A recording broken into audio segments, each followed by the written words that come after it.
Our last speaker of the session, until we take an actual break, is Eric Hall. Eric has more than 10 years of experience acquiring, managing, and developing a diverse range of products for both large and small publishers. He began his career with Blackwell, now Wiley Blackwell, publishing scholarly journals on behalf of international academic societies, and was soon taking on new responsibilities, including acquisitions, strategic development, and bibliometric analysis. His interest in bridging the gap between industry and academia led Eric to new opportunities developing practitioner content for both trade and scholarly organizations. A vocal advocate for securing trust and transparency in peer review, Eric joined Striatus in July 2014, where he is the Director of Business Development, or PRE, or the Peer Review Evaluation.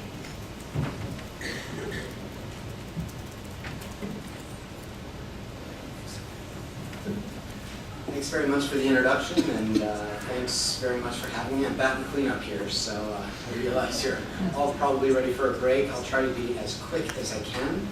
I should open by admitting that I'm actually filling in for our founder, managing director, and evangelist, Adam Etkin. And anyone who knows Adam knows that these are big shoes to fill, but I will do my best.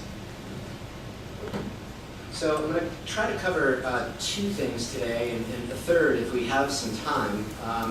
The first is the current perception of peer review and how it got that way. I'll go through Preval, our product, and walk you through how it works, and look ahead to some of the developments we're planning for the future. So, the current perception of peer review, I'm afraid to say, is not great.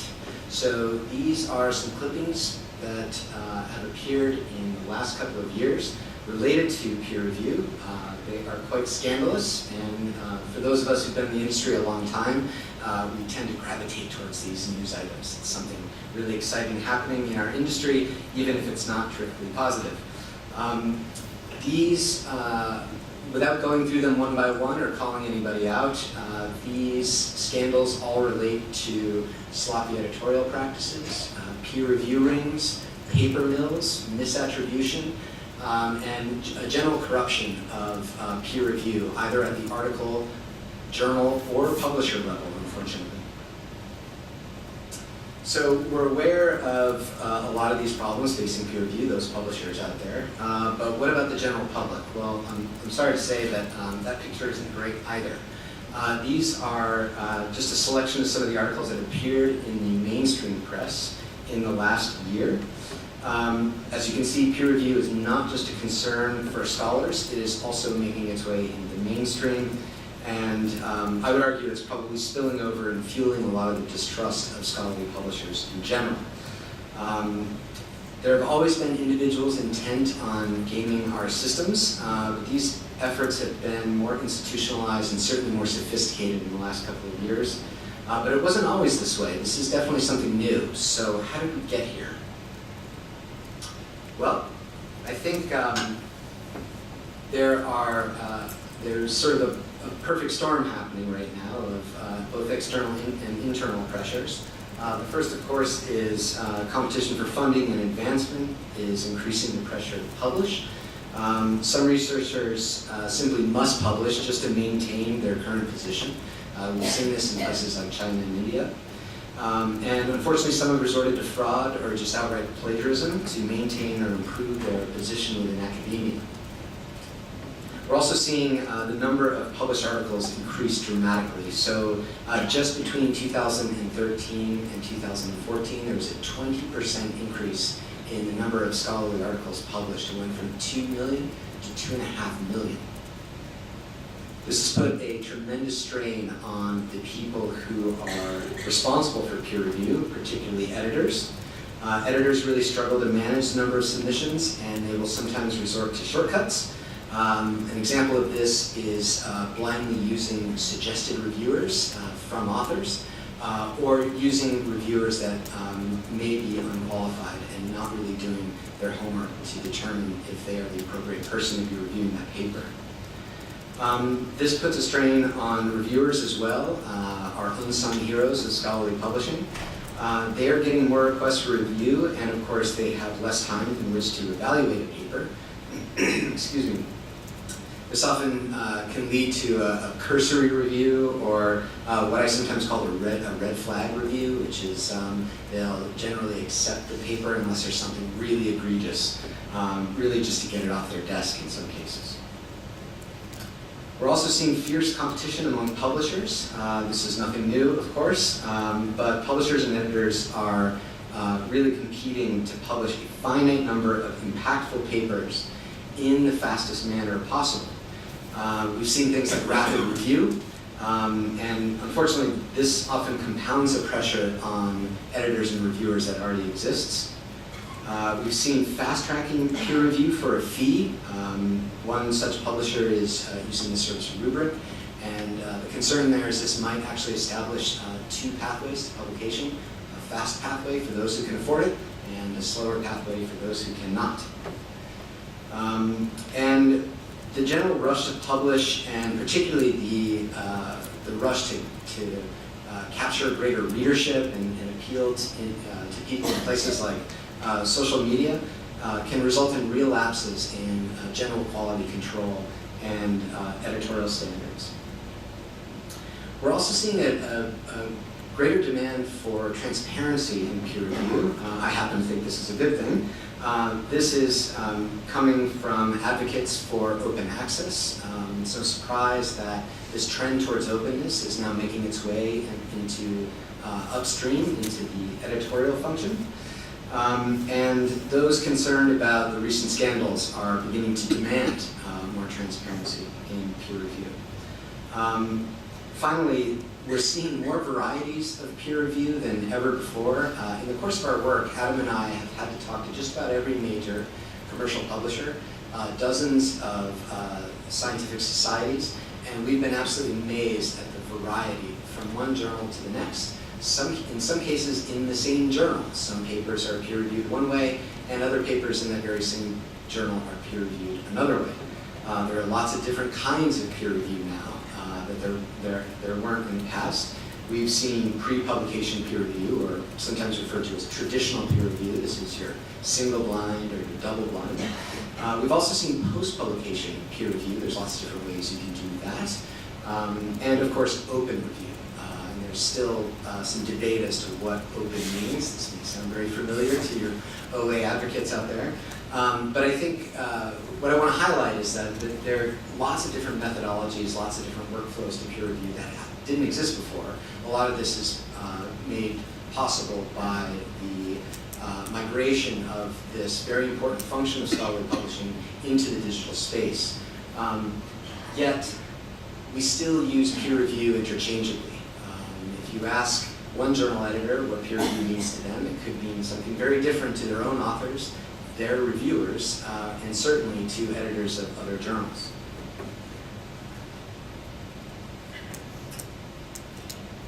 Let me just go back here. I just want to point out, so I listed a few of these different methodologies and workflows being used for peer review. I'll just point out the one thing they all have in common is that none of them have been tested for efficacy or accuracy. I've never seen a paper that actually begins to test one methodology over another to determine which is better, which provides the best outcome for scholars and researchers in the field. I always marvel at the irony that the one process we rely upon to validate scientific information is not very scientific, nor is it very well understood. I think there's quite a lot that we need to understand about peer review, how it actually works, before we can begin suggesting changes to the dominant paradigm. So some good news. Despite the scandals and the bad press and the countless external forces putting pressure on peer review, it is still the preferred method for validating scientific research. Even if we can't agree on what it means, or we can't agree on the minimum standard, peer review is still king. Almost all researchers, 91%, believe that their last paper was improved as a result of peer review. 93% of science authors consider quality of peer review when deciding where to publish. That was a surprise to me.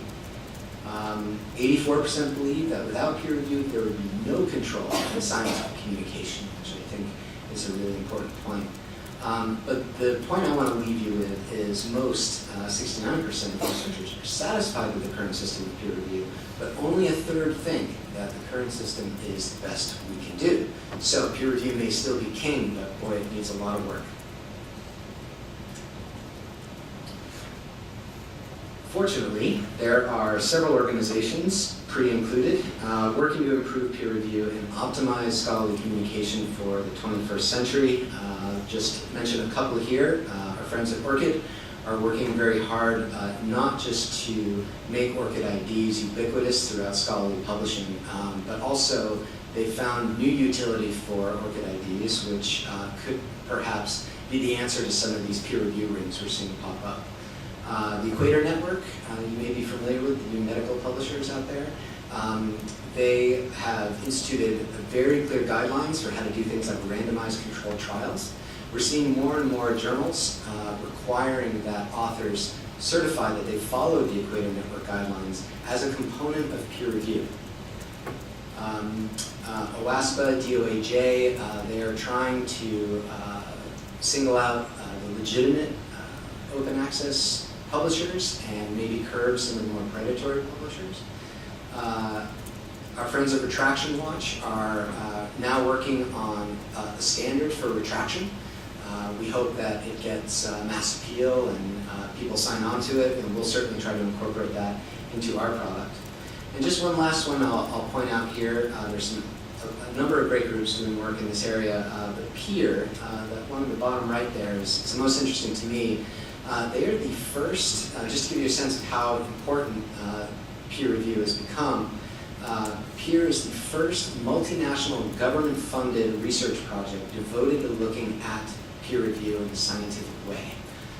It is a 4-year project, which gives you a sense for how much work needs to be done. And our founder, Adam, one of the reasons he couldn't be here today is actually preparing to go to Zurich to speak with them. They've endorsed us in our work with Preval, and we've certainly endorsed them. What we hope comes from this is a minimum standard for peer review. At the very least, we should have a minimum standard of peer review. You must satisfy these 1, 2, or 3 criteria in order for this to be considered a bona fide scientific publication. So, PRE is working with all of these groups, but what is PRE? So, in a nutshell, PRE-Val is the only service to provide independent third-party verification of the peer review process at the journal and article level. This is what sets us apart from others, I think, working in this area, is that we don't take anyone's word for it. We leverage the metadata that comes directly from manuscript tracking systems, whether it be ScholarOne or Editorial Manager or EJ Press. And we do 2 things. We confirm that a paper has undergone peer review in the manner advertised. This is typically in author guidelines. And the second thing we do is we take that data and we parse it and we display it so that the end user can actually get a sense for the journey that particular paper took prior to publication. The confirmation that a paper has been peer reviewed and the information is all enabled through the Preval badge. So I'm going to switch to a demo here, and if my friend Stephen will give me a hand, he's going to pull up these links.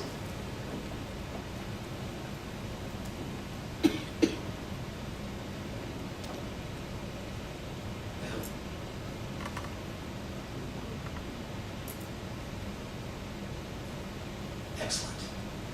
So our early adopter was the Journal of Bone and Joint Surgery. They have 3 journals that are now on board with Preval.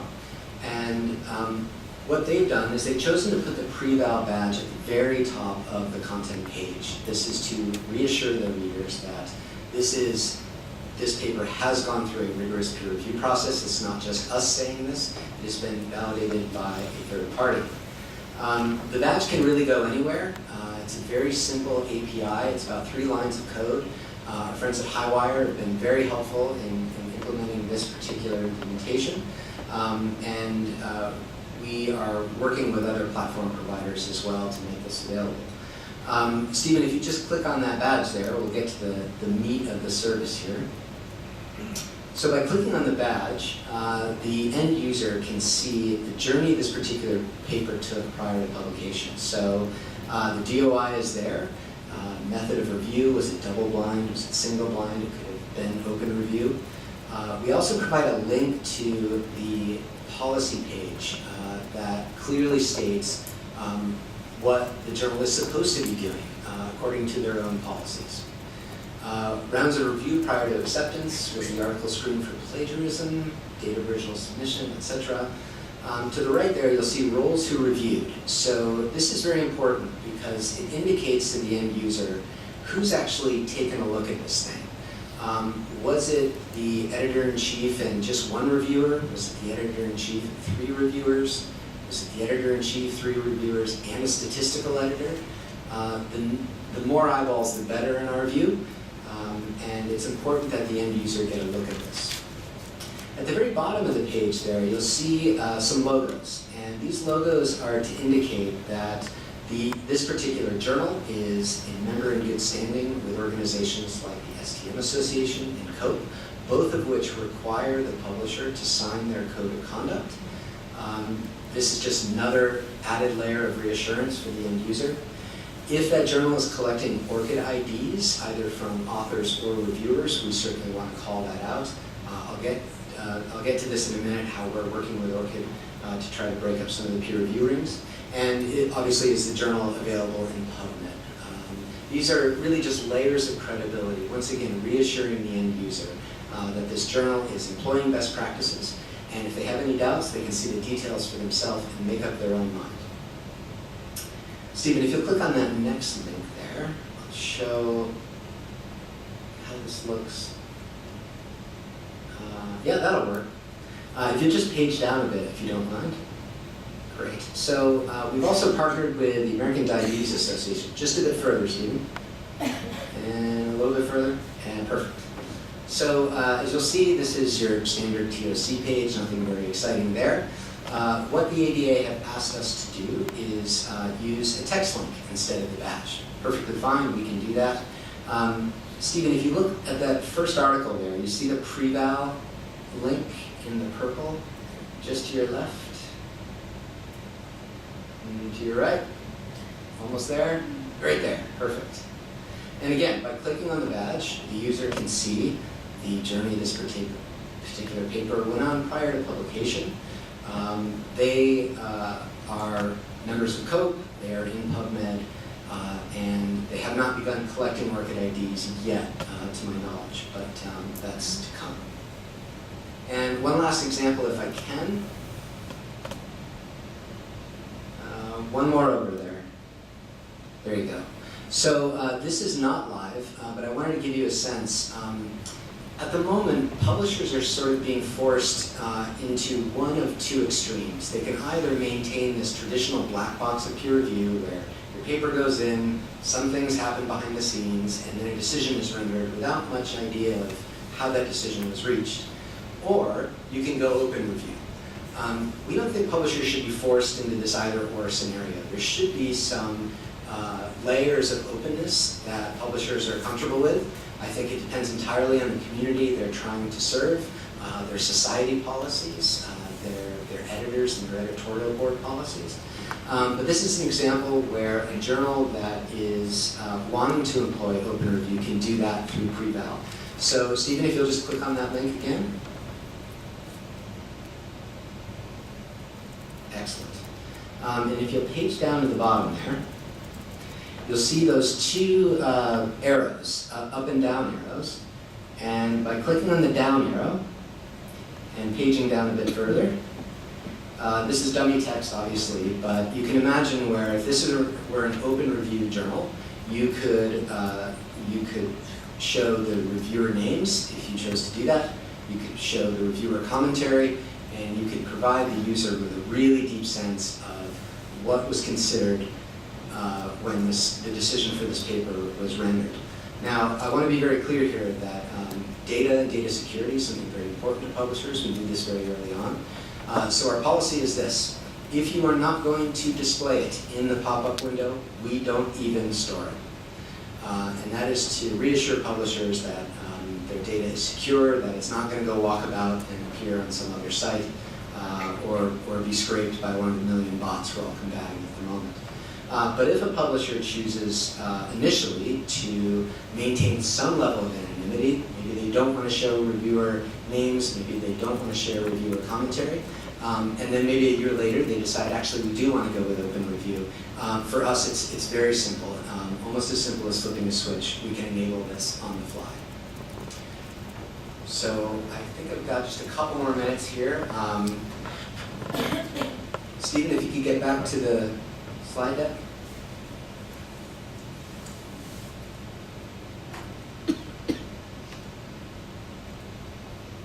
Maybe close that window.